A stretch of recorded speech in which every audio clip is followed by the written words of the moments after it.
started here in just a second. We're gonna get situated. I think we're all here, right? Yes, we're all. Okay. Okay. So, welcome everyone. Thank you for coming for the special board meeting. We're gonna go ahead and continue on with our regular session. And first up, we have action items, A1, right? Is that correct, or thank you. Okay, so this is item 12A1, a rebranding of Ventura Adult and Continuing Education Center. Dr. Bayless. Thank you very much. President Forsythe, this is a requirement in our attempts to rename VESA, already discussed at the board level. The California Department of Education requires an official board vote to authorize the change of the name. So that's why we're bringing this back for that official action. Since this is something we've already heard about the rebranding, I'll go ahead and make the motion that we approve it. Second. Thank you. Vote as follows. Trustee Peterson? Yes. Trustee Dannenberg? Yes. Trustee Fredericks? Yes. And Trustee Forsythe? Yes. Thank you. Motion carries 4-0. Okay, thank you, board. Moving on to 12, B1, the consideration appointment of school closures advisory committee and alternate members. Thank you, President Forsythe. Before I hand this over to Dr. Mirza, at the previous board meeting, the board had this as an item as a first read.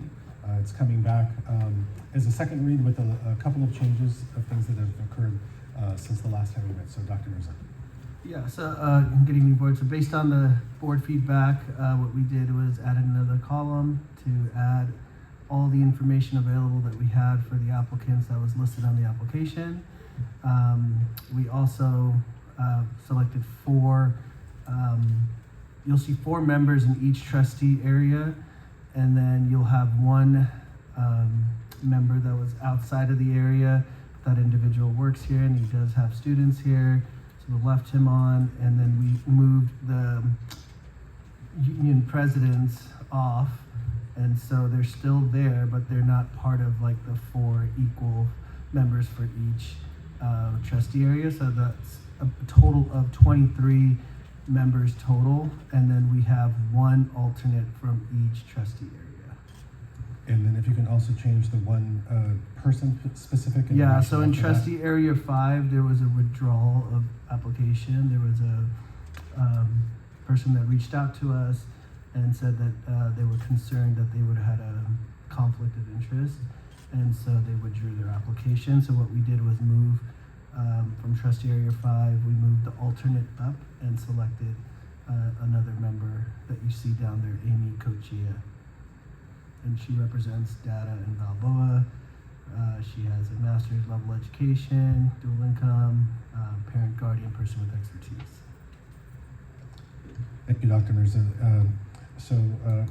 President Forsythe, although it's an action item, there's of course no expectation that the board take action today. If the board did have consensus that this was the list or any other variations thereof, the board could take action today, but at a minimum, what staff requests is any additional direction, should there be any, so that way we could bring this forward with complete certainty for action at our next regularly scheduled meeting. Okay, so what we'll do is go ahead and go with board questions and then public comment, and then we'll deliberate. Any questions? I don't have any questions. I'm fine with the list as it is. Same, I'm fine with this the way it is. I just wanted to take a look at our Title I schools to make sure that we had representation from our Title I schools that are not dual enrollment. So would that be EP Foster? Yes, you have Okay. EP Foster. Balboa? Balboa is on there. Anacapa? And Kappa is on there as well. Okay, and then we have an alternate from Lincoln? I think We have a parents from Lincoln, yeah. parent. Montalvo's on here as well. Okay. Is Montalvo's on here, trustee area 5, Kevin Herrera.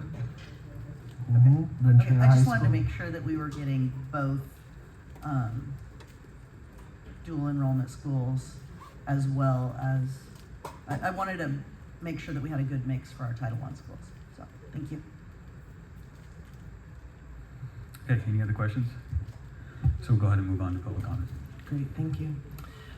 Tonight, you will receive 3 minutes for public comment. Please remember, public comment, due to the fact this is a special board meeting, must be specifically related to the appointment of School Closures Advisory Committee and alternate members. Before we begin, we just would like to remind everyone that the governing board recognizes the impact that civility has in the effective operation of the district, including its role in creating a safe and positive school climate. The board understands that the First Amendment provides strong protection for speech. However, the board expects that all speech, expression, and action will follow the norms of civil behavior on district grounds and in meetings. Please remember that this meeting is one that students do tend to attend and watch, so please keep language as respectful as possible. Please also note that the microphone is calibrated. Just speak right on into it. I will also give a 30-second warning when that time comes. We have 3 speakers tonight. First up is Sarah McLaughlin, followed by Carol Peak, followed by Casey Rodriguez.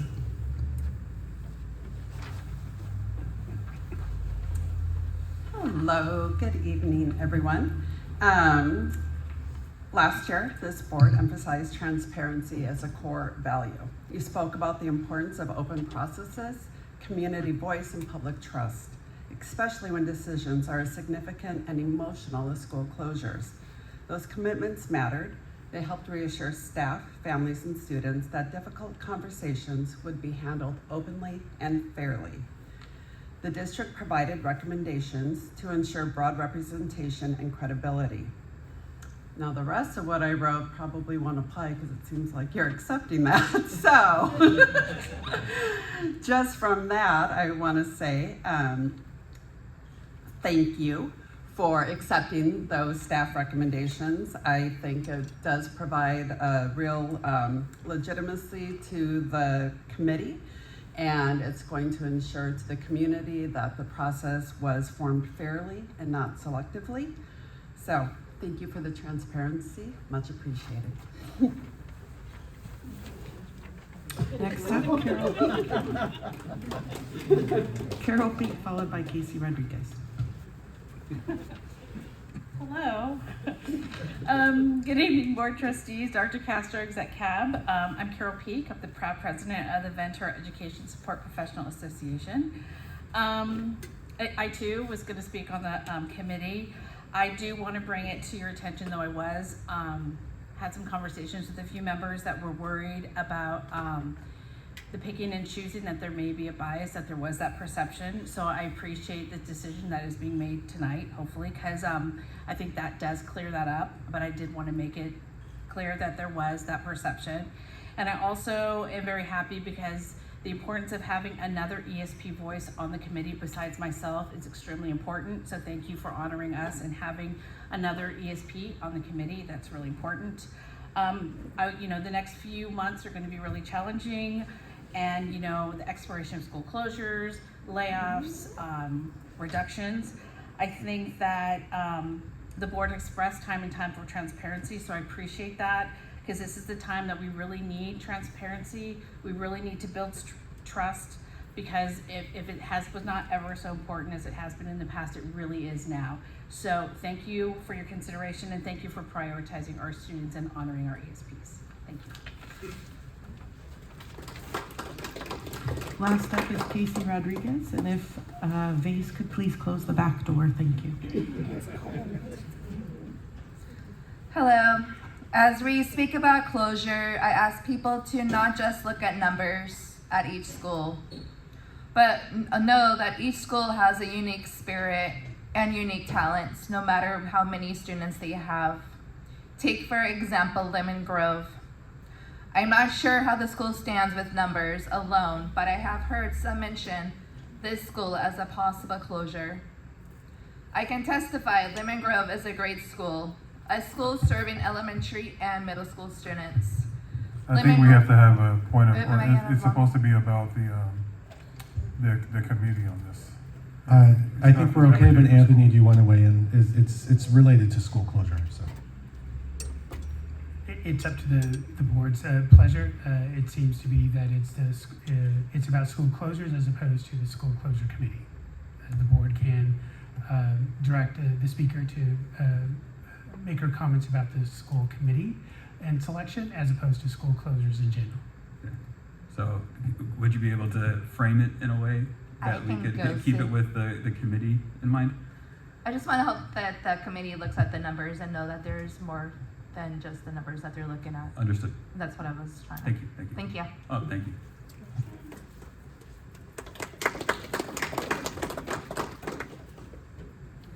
Okay, so thank you so much for the public speakers. I really appreciate it. And do apologize for starting late. I think we're about 55 minutes late. So I do appreciate you all hanging in there for this discussion. So I'm going to go ahead and put it back to the board for deliberation, unless someone wants to make a motion or have any other comments or questions. I'll make a motion to accept the list as presented. I'll second. Thank you. Vote as follows. Trustee Peterson? Yes. Trustee Dannenberg? Yes. Trustee Fredericks? Yes. And Trustee Forsythe? Yes. Thank you. Motion carries 4-0. Okay, thank you so much.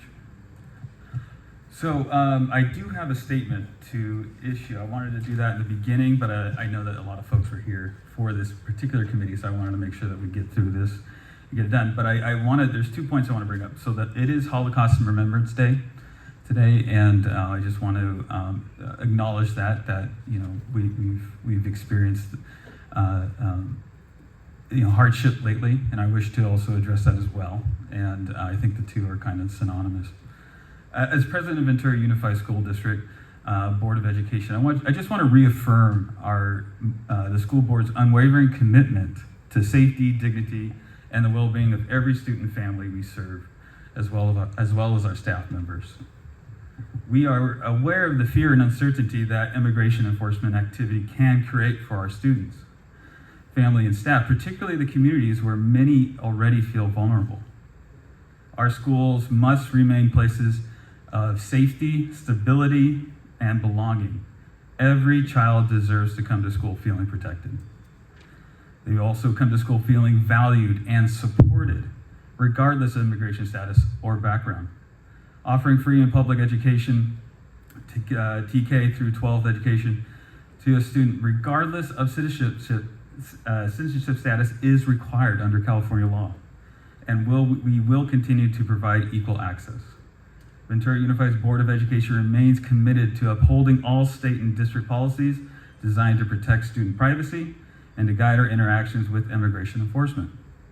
Our practices comply with the law and reflect the responsibility to maintain a safe learning environment for every student and staff member to allow our students to learn, grow, and to thrive, free from fear. Our students and families are not alone. We see you. We hear you, and we are committed to doing everything within our power to ensure public schools remain safe havens, rooted in respect, inclusion, and hope. We know many of our families are feeling overwhelmed about how to discuss what is occurring in places like Minnesota. If you would like resources to assist you in helping your child understand or make sense of what is happening, please reach out to us, and we will get those to you.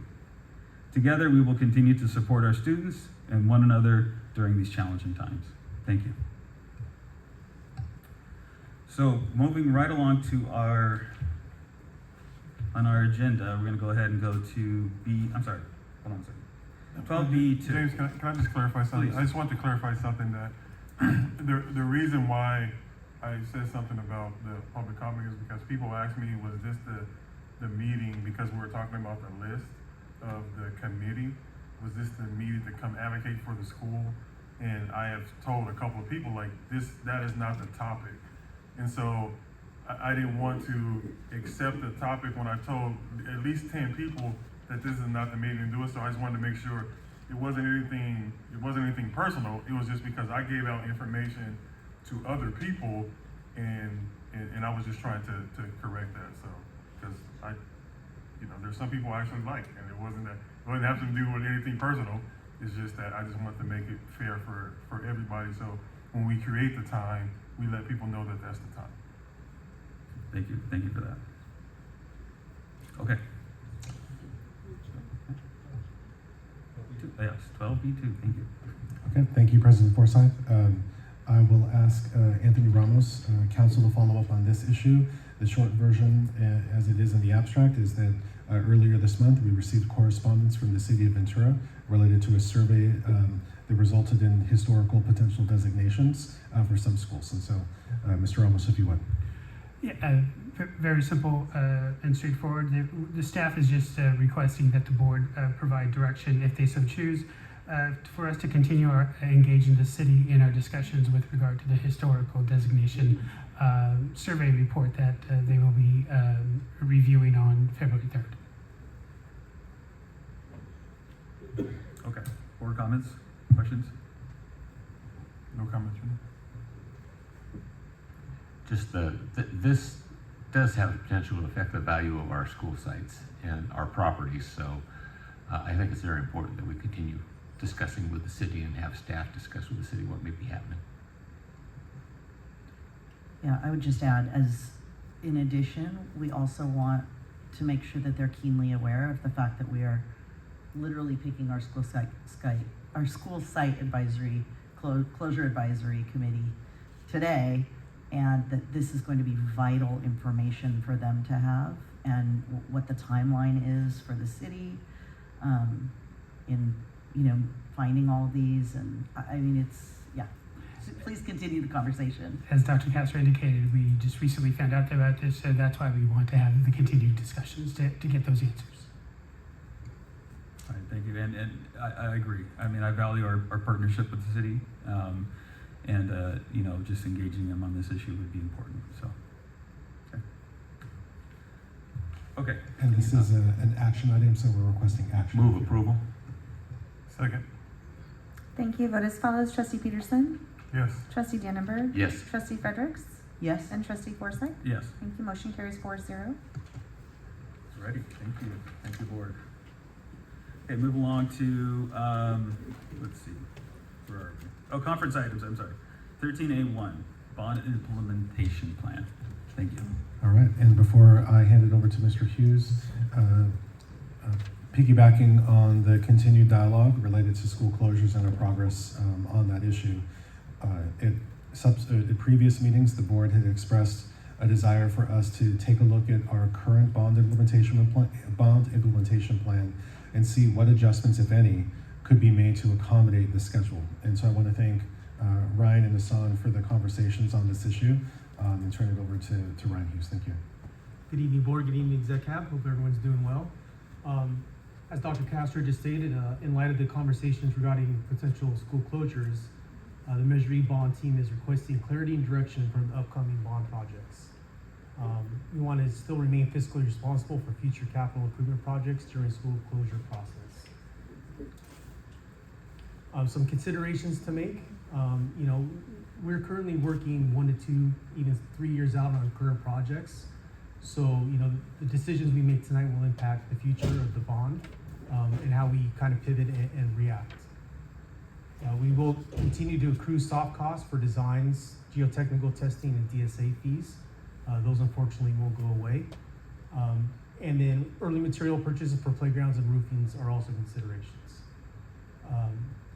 As just the fiscal climate we're in, some of the materials we are looking at that will have a 15 to 20% annual increase.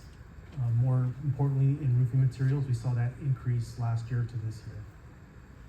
We also want to maintain current safety and security projects, such as the paging system with audio enhancement, security fencing, and fire alarm. And just addressing the overall needs of the district implementation plan.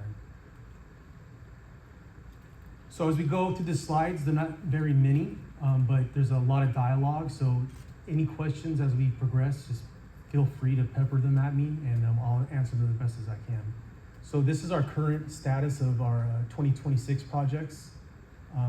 Portola Playground, Balboa, middle school field renovations are currently under construction. Buena High School project was already approved for construction, which will take place in summer 26. And the PA systems, we've already pivoted to focus on the high schools first. We'll begin installation at Buena. We're finalizing the schedule now to be sometime mid-February. More importantly, as we continue to look down the list, we start looking at projects that are currently out to bid, more specifically the roofing projects at Atlas, J. Sarah, Mound, and Sunset. Those projects are actually due to bid to us on Friday, with taking them to the board for approval early February.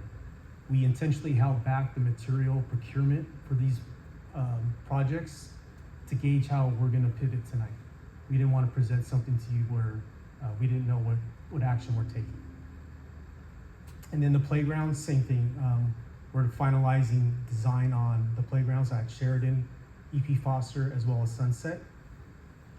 Our early indications were to target April 2026 board approval.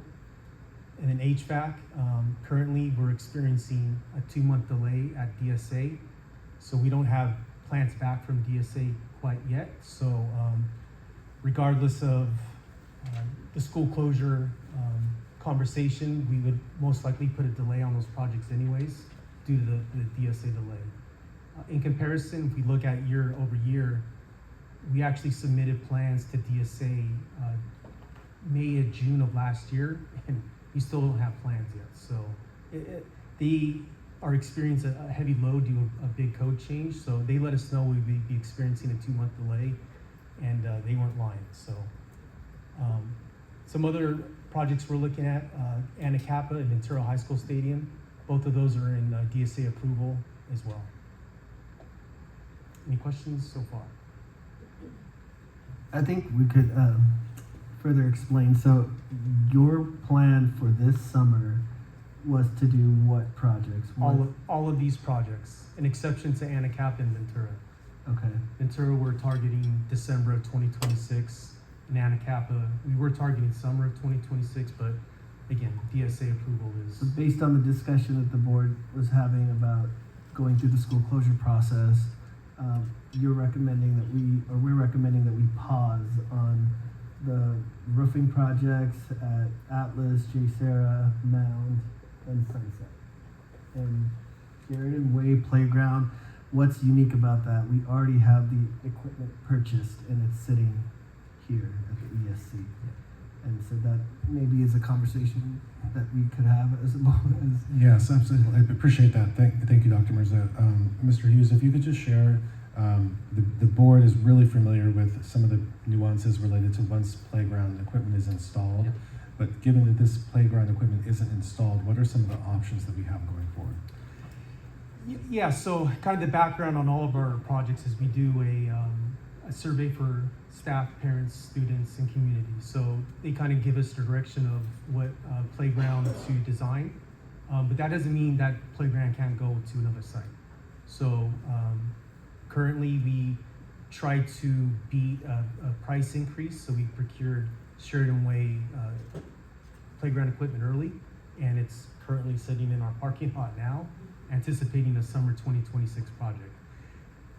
We purchased this equipment predates the school closure conversation, so it's not like we're trying to set you guys up for failure, but you know. Right, and that's I think that's the missing part. Is Yes. that this is not. We didn't pick these schools. Say like, oh, we're thinking about closing these schools. No. This is the board's direction. Say, hey, how do we save bond money? Because we haven't come to a point yet of what schools are going to close, if they're going to close. Correct. Any three, whatever it is. So the idea, what you guys are presenting to us, is that this is the new timeline to give us the space to make those decisions and saving that bond money. Correct. Trying to save the taxpayer money. Correct. That's the ultimate goal. Is it's just being fiscally responsible, not investing millions of dollars into what we don't know, the unknown. Is it a permanent install? Yes. So Yeah. once you put it in, it can't be taken out to be replaced anywhere else? Typically not. Some equipment maybe, but for the most part, there's large concrete footings that if we were to remove them from the campus, they'll be structurally compromised. And I don't know anyone who would guarantee or warranty or even certify that playground is safe to play on. I have a question specifically about the roofing. Because we are, the schools are not going to be closing if they close until 27, 28. And we have students who are in these schools now. So I would like to know what the impact would be to our students who are still at those schools should we postpone the roofing projects. It's hard for me to say which direction to go in. We kicked around ideas with Dr. Castro and Dr. Mers about protecting the envelope of the buildings themselves. But then we're spending $3-4 million on we don't know. And how do we isolate what we don't know? It's kind of hard to. Yeah, what I can share, just a piece of that conversation, what it sounded like on this issue was just actually using our most recent storms as an example. Yeah. That where those areas where we were weak, we know the areas that we need to repair, but that will fall just effectively between now and next fall under general maintenance. But in terms of bond projects, these bond projects would just be paused. So although, just as you said, we won't, school closure, that will take place during 27-28. Really, we have until fall of 26 to know which of the schools, one, are even on the list for recommendation, then that frees up the time. And then ultimately when the board takes that potential action on any number of those recommendations, then that reduces that number. The one thing I do want to add though, because we have some people here that maybe haven't been present at previous meetings, there was an informal consensus of the board to not even have Buena and Ventura be considered for school closure. So when that school closure meets, when that school closure committee meets, that's information that needs to be shared with that committee because it currently hasn't met. Meanwhile, just as Ryan has shown so far, and we'll get into even more detail later, it is good for the board to hear again and for members of the public to maybe hear for the first time. There is no scenario where closing Buena or closing Ventura, using the metrics that we would be expected to use, can you effectively close the schools? Right now they are currently enrolled. That it would be a near impossibility for them to be assimilated and absorbed by any other campus across the district. So that's I think a foundational piece here. So with those two exceptions, that Buena and Ventura will not be on the school closure list. Everything else is open to consideration. But going to Trustee Frederick's question, essentially the roofing, we would be patching it up and repairing it as things arise, not out of the bond fund, but we would be utilizing the building fund. Yeah, I think that's the most important thing is that there's two different things. There's bond money, which we only have so much, and we want to make sure that we're spending on stuff that is going to be with us for the future. And then there's the maintenance that if there's any emergency maintenance, it doesn't matter what the cost is or where we have to get it from. If we have something that we need to protect our students right away, we're going to do it, regardless of the committee or anything like that. So I just want to make sure that people understand that we're talking about two different things. If there's a safety issue, we're going to take care of the safety issue. But the bond money, we really have to make sure that we're utilizing that taxpayer money for something that is going to benefit us in the future. Yeah, so like replacement of the entire roof compared to repairing a portion of the roof to at least delay the full replacement until the school closure committee completes its work. I mean, I want to be mindful as well of the fact that we're not going to be closing most of our schools. Right. Most of our schools, I mean, we could potentially have all of our schools, but these are assets. Yes. And so I want to make sure that we are not deferring maintenance that's going to cause our assets to deteriorate while we're figuring out what we're doing. Yeah, and I agree. That's why we use the word pause. There may not be any schools on this list that are closed. So next year, once the committee comes to recommendation, we'll have a better idea at the end of this year and we can just pick up where we left off. That's the idea. We just don't know. So it's kind of hard for us to isolate X school and Y school and say, yeah, we can move forward with this project, but not this one. So as we look at this now, it's essentially what Dr. Mirza said is we're pausing essentially every project outside of Buena and Ventura High School, an exception to Anacapa Middle School, the fencing project. And that's kind of a big topic of discussion too, is how do we want to pivot from where we're at now? We're very close to having DSA approval, and how do we proceed? So when we get DSA approval, is there a time span in which we have to 3 years. Oh, 3 years. Okay, Yeah. so that's. a Yeah, good so we have that ticking time clock of 3 years, and that's usually in conjunction with any code changes. Wait, is it 3 years to complete the entire project, 3 No. years to start? To start. To start.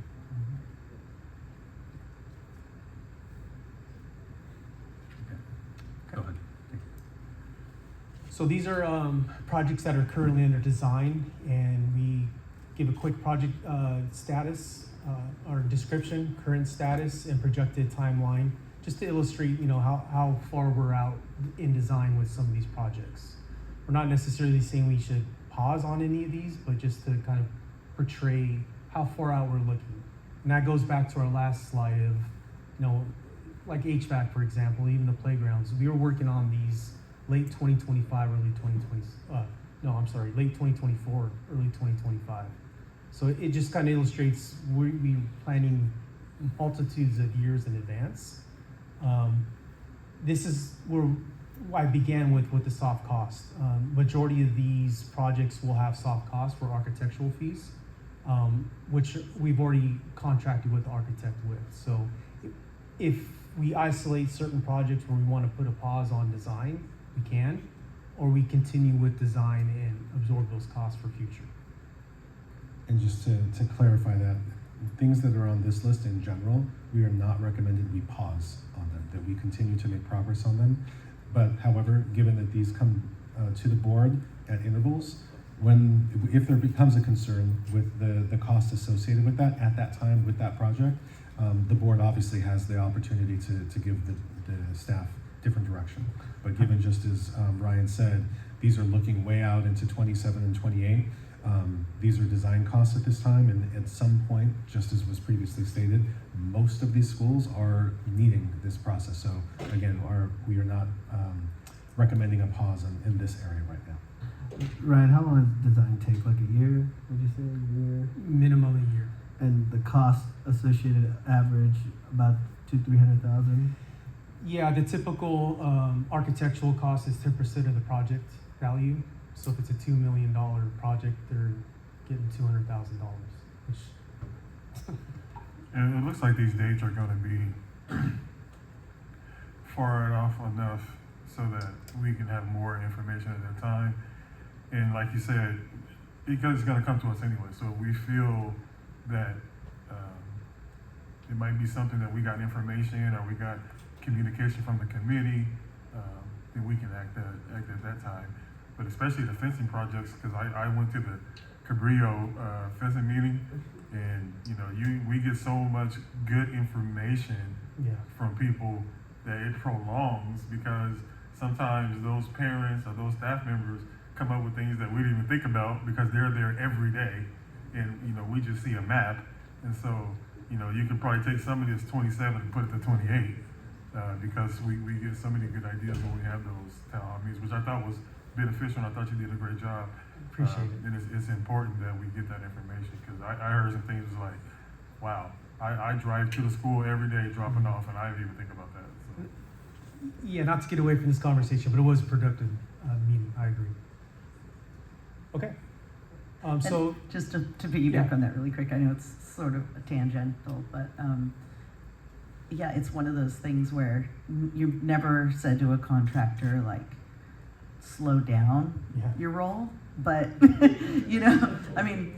really make sure that we're taking our time to get the input from the community, because there's no sense of urgency that we have to have these done in the next it's a year. balance. It is, yeah. Ryan, sorry to pause again. Yeah. It's just, No. I just want, this is an opportunity to give Ryan some credit. Given that the board has been very clear in the direction that we want to give, that's actually really important for that relationship that Ryan has with these groups, so that way they can anticipate, because as you can imagine, they're building their business around these projects. So the earlier that we can communicate them, allow them to be able to move on to other projects. So Ryan, I just want to thank you for making sure, because we still need them to complete these projects, and so we can't alienate them. So thank you for doing everything you can to signal and communicate in that area. No problem. I don't like that, by the way, Dr. Castro. Yeah, that's okay. So as we continue, just piggybacking on the Buena Ventura conversation and really focusing on, we know that those two campuses, they need a lot of work, and we can pivot now to start looking at these projects that we have listed on the board.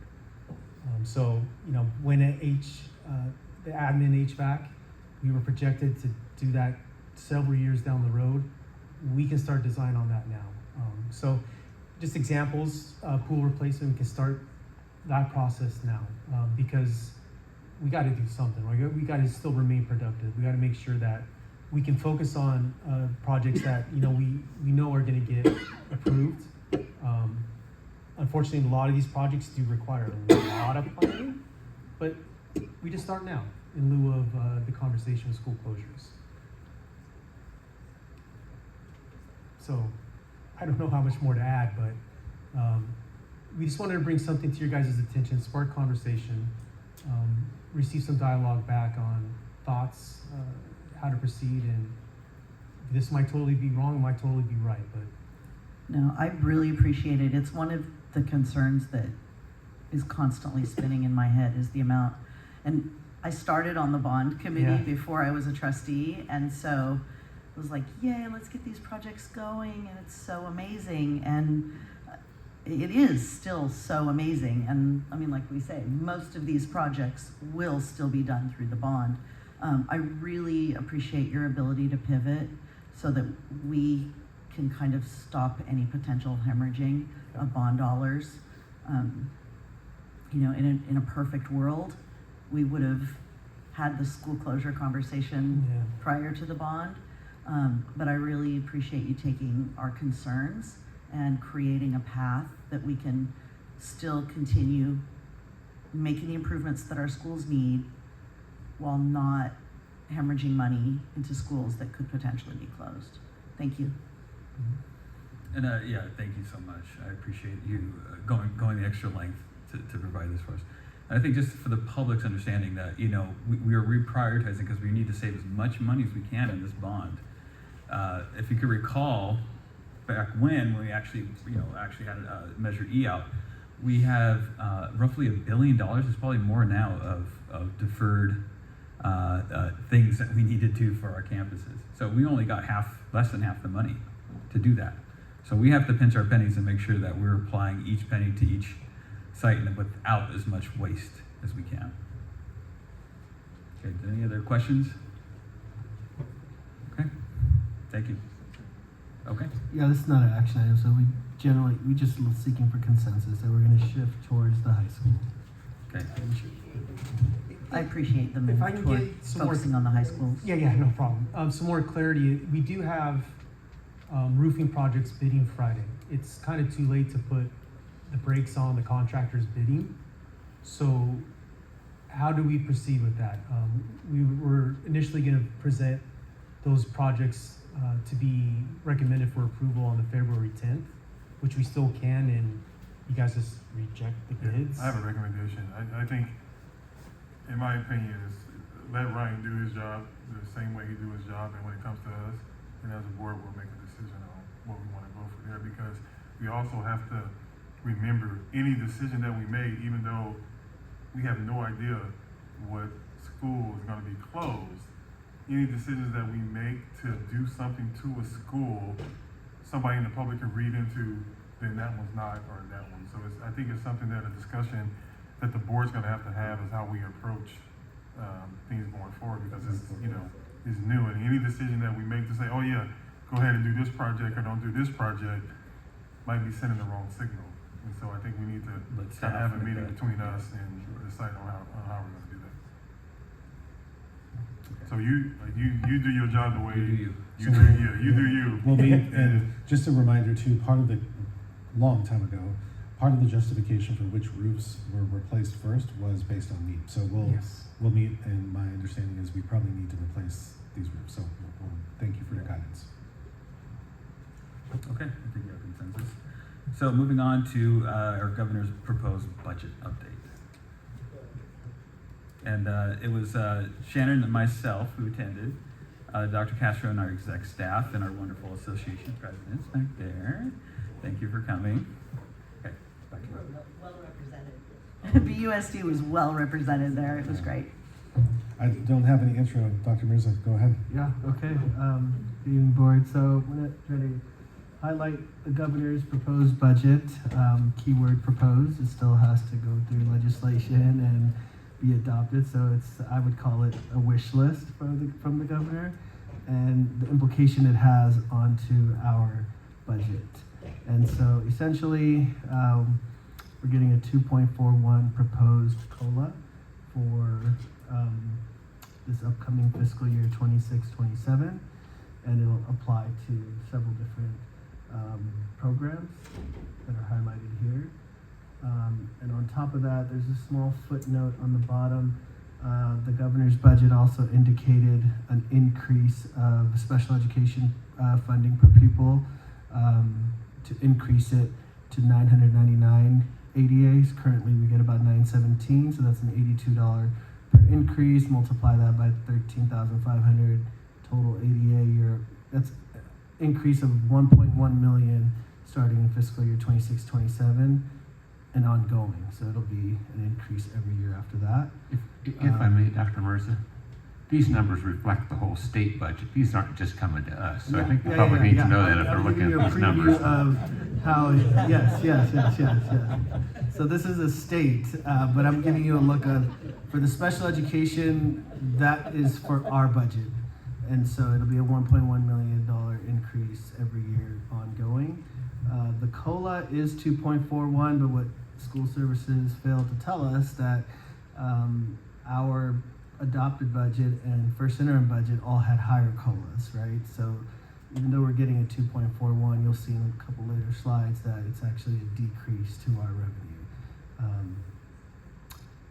And so, yeah, so this just kind of highlights a 2.41 COLA. Let's move along. So there's another thing that we are very concerned about is essentially they're calling it a maneuver or gimmick, however you want to call it. The governor is proposing to hold back $5.6 billion from the total Prop 98 guarantee.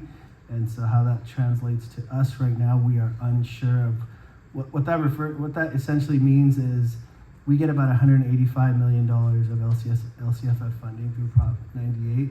So it affects cash. So it could be 1 month, 2 months. It could be like $20 million that are deferred, $30 million. We don't have that exact number at this time. We just know that he is proposing to do a gimmick, or what they're calling it on this slide, is to essentially not give us the cash.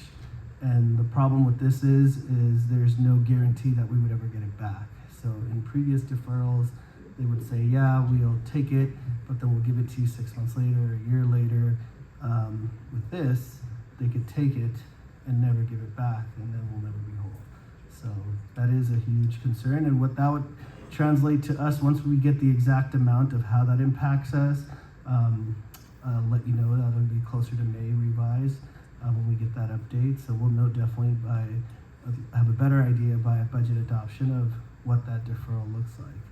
And if it causes us to go out for a trans, which is a tax revenue anticipation note, that means we potentially have to go out to borrow money to cover that. So that there's more to come on that right now. So with Prop 98, it's fully funded unless the legislature suspends Prop 98 with 2/3 vote. That's the only two options. Yeah. And so this is not normal to do this type of gimmick. And so I know there are groups that are going to be lobbying against it and potentially filing suit against this. We don't want this to become a normality where they keep like poking Prop 98 and they're supposed to guarantee the funding, but obviously it's not a guarantee if you're pulling money out. And that's where I wanted to pick up on the question, because that's actually the central issue.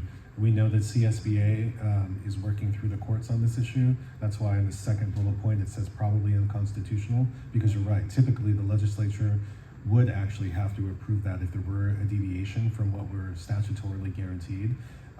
And just again, for the general public, the reason that we're very worried about this is this would be the second time. This happened in the last fiscal year. So it's not like it's some hypothetical scenario. It's already happened. That's being worked through in the courts now. It seems prepared to happen again. So there's a compounding lack of revenue that is being passed along to schools. Yeah, and you have a potential, you have a governor leaving, you don't know who's coming on and what the changes are gonna be.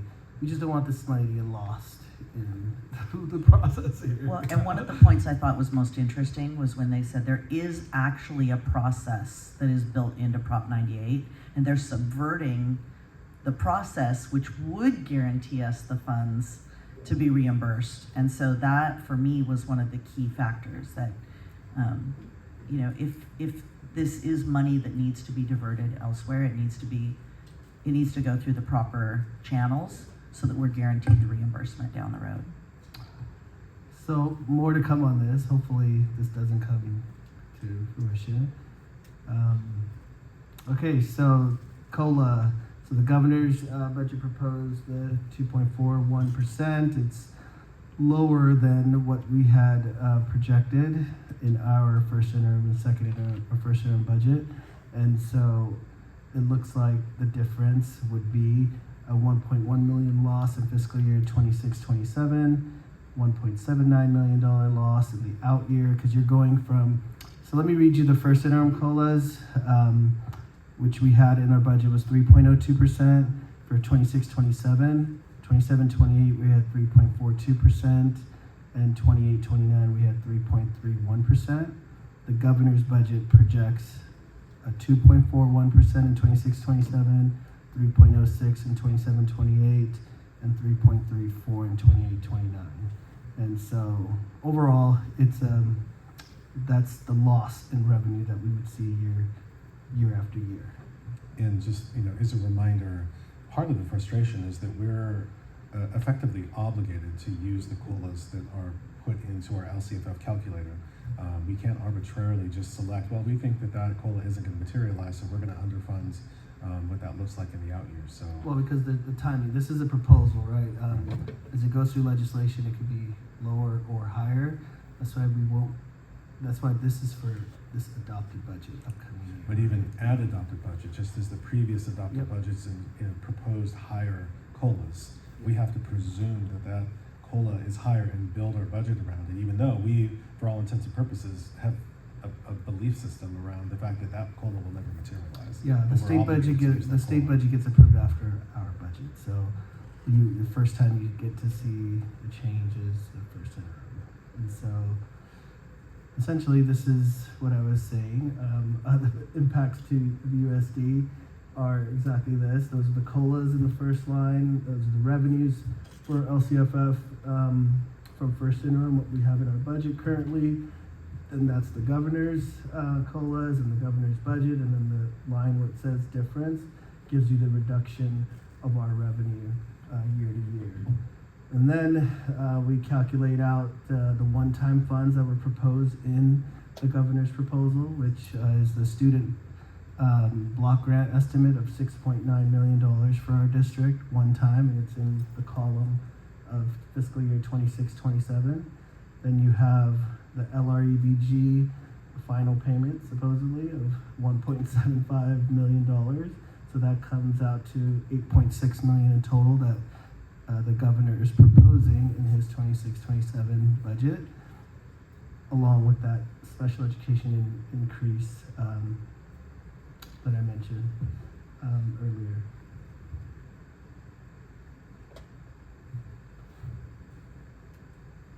And yeah, this is everything in that slide. So these are just extra words I put in here, but essentially I've recapped this entire chart in these next couple slides here, so people go, I guess, easily understand it. Here's the increase for special education, ongoing funding. The thing with special education funding, it is 1.1 million, which will help lower our amount of general fund contribution. So that is positive news. And so essentially what this means is if everything stays the same and the governor's proposal goes unchanged and gets adopted, at the state legislature. We are projected to receive 8.6 million in one-time funding, consisting of those 6.9 student discretionary block grant and 1.7 of the additional LRUBG funds, and ongoing $1.1 million for special education. So under all of these assumptions, along with the reduction of COLA, we would be looking at a $12.3 million structural deficit, and we would certify a qualified budget without any reductions, or budget reductions. So the next slide, this MYP, reflects everything that the governor proposes. I keep stressing the word propose because it will change between now and June. And I don't know what's going to change. Is the COLA going to decrease or increase? Is the one-time funds going to increase or decrease? But this is the best information we have as of now. And so you see in fiscal year 26-27, I do have the one-time funds and the special education funds. They're reflected in there as in the expense side, so that would decrease our expenses, and a change in COLA, which is a reduction of revenue, represents an increase of expenses over there. So overall, if you look at that third year or fourth year out, 28-29, which will be this board's third year come June, right, when we do the adopted budget, 25-26 fiscal year disappears, and you're just looking at 26-27 and up till 28-29. You are looking at $12.3 million deficit with a 1.94% reserve. So your dollars in reserve are 5.2 million, and you need approximately 8 million to meet your positive certification and 3% reserve. So maybe you can explain that for the crowd. So it's positive, qualified, and then what's the last one? Negative. Negative. Okay, and then what happens at negative? So for both qualified and negative, you would get county oversight, and so once you At hit qualified? qualified, yeah, That's county once you hit oversight. qualified, the Hassan, county if you would, just for oversees. the purpose of this, can you go to that next slide and then we can always come back? Yeah, okay, so I left the slide on, we had it at first interim, but this kind of gives the process of what happens if we certify qualified. So the county superintendent gets involved. Essentially, we'll have to submit a status of our fiscal condition, send them a report, essentially a fiscal stabilization plan of how we plan on fixing it. Negative certification is even worse. Most school districts that end up in negative certification end up in state conservatorship. And just as a case in point, of not to identify a particular district, but this isn't hypothetical, this is happening now in our county. We're working through this process, and so we're able to see firsthand how the county works through this when this happens in school districts.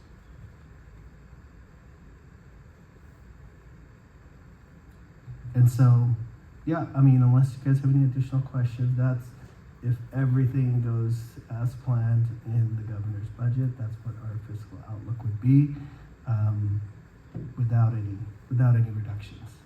So if the board didn't do any type of budget reductions in expenditures, you are looking at a qualified budget, even with the one-time dollars coming in. And so what's next? May revise, May 15th. We have to let the state budget process play out. And I think we got a question real quick, sorry. He answered. Oh, you answered it, guys. So tell us where we go. yeah. Where we go from here is in March, we have the second interim presentation that we would be working with the county with, just to see what COLA percentages do they want us to utilize. I'm not sure if they're going to want us to use the governor's proposal, because that's what it is, a proposal. And so I think in previous history, they would like us to wait for May revise, which is in May. And so in May, we'll have a better idea of what's going to be finalized. And then June, we'll be coming to you with our adopted budget.